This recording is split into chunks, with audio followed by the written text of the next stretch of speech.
ఓకేనా? ఎవరైతే ఎంప్లాయీస్ సమగ్ర శిక్ష ఎంప్లాయీస్ ఎవరైతే ఉన్నారో వాళ్ళకి జనసేన పార్టీ తరఫున రెండో రోజైనా మొన్న వచ్చి సంఘీభావం పలికాం. ఈరోజు కూడా వారికి సంఘీభావం పలకడం జరిగింది. తక్షణం మరి వైఎస్ఆర్ పార్టీ ప్రభుత్వం వచ్చిన తర్వాత అన్ని వ్యవస్థల్ని కుంటుపరిచింది. ఉద్యోగస్తుల్ని రెగ్యులర్ చేస్తానని అన్ని డిపార్ట్మెంట్లోని కూడా చెప్పాడు జగన్మోహన్ రెడ్డి పాదయాత్ర చేస్తూ. అలాంటిది ఎక్కడ కూడా ఒక్కటి కూడా రెగ్యులరైజేషన్ చేయడం వల్ల జరగలేదు. ఎక్కడా కూడా ఉద్యోగస్తుల్ని మరి ప్రభుత్వ ఉద్యోగాల్లో తీసుకున్న దాఖలాలు కూడా లేవు. తక్షణం వారికి ఇవ్వాల్సిన మరి ఎవరైతే 4 నెలలు జీతాలు ఏవైతే ఉన్నాయో తక్షణం విడుదల చేయాలి. వాళ్ళ అర్హులైన వాళ్ళందరికీ కూడా రెగ్యులరైజేషన్ ఏదైతే చేస్తామన్నాడో అవన్నీ కూడా తక్షణం చేయాలి. ఇది జనసేన పార్టీ తరఫున ఖచ్చితంగా మేము డిమాండ్ చేస్తూ ఉన్నాం. రేపు రాబోయే రోజుల్లో జనసేన తెలుగుదేశం ప్రభుత్వం ఏర్పడిన తర్వాత తక్షణం మరి ఖచ్చితంగా వీరి కోరికలు ఏవైతే ఉన్నాయో వారి కోరికలన్నీ కూడా ఖచ్చితంగా వాళ్ళ న్యాయమైన కోరికలు తీర్చడానికి మరి మేము కృషి చేస్తానని చెప్పేసి జనసేన పార్టీ తరఫున వారికి మాటిస్తూ పాపం వారి జీతాలు లేకుండా ఎంతో బాధపడతా ఉన్నారు.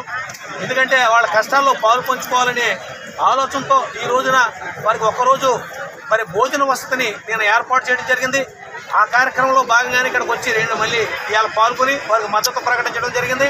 తప్పకుండా రేపు మా పవన్ కళ్యాణ్ గారు ఏదైతే ఆయన ఆశయం, ఆయన ఎప్పుడైనా సరే ఓడినా తెలిసినా ఒకటే ఆశయం, 10 మందికి సేవ చేయాలి, కష్టాల్లో ఉన్న వాళ్ళకి సాయం చేయాలి.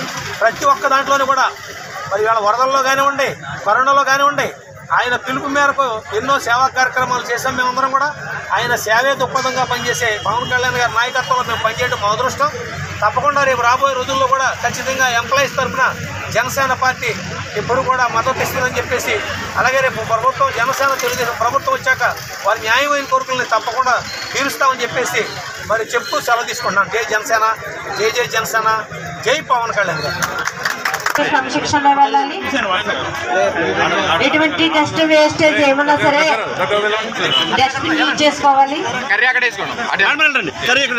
బైక్ దో ఇంటికి అనుకుంటా ఇది ఎవరో మీరు ఎలా రండి.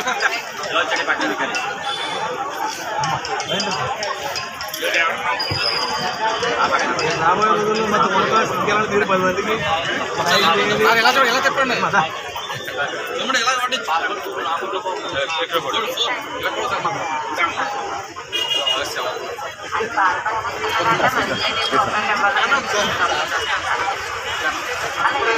మర్చిపోయారు.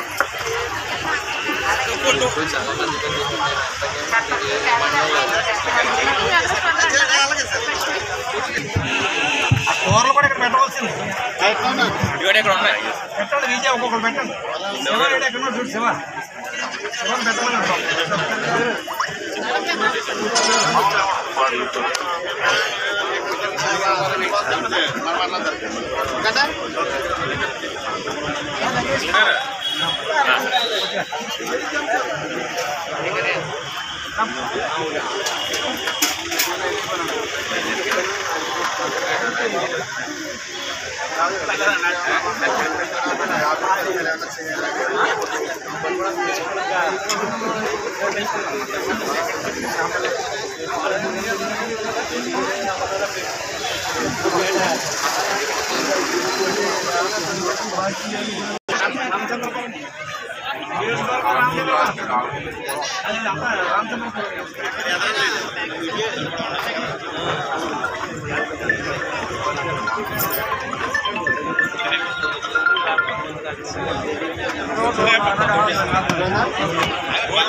ఇది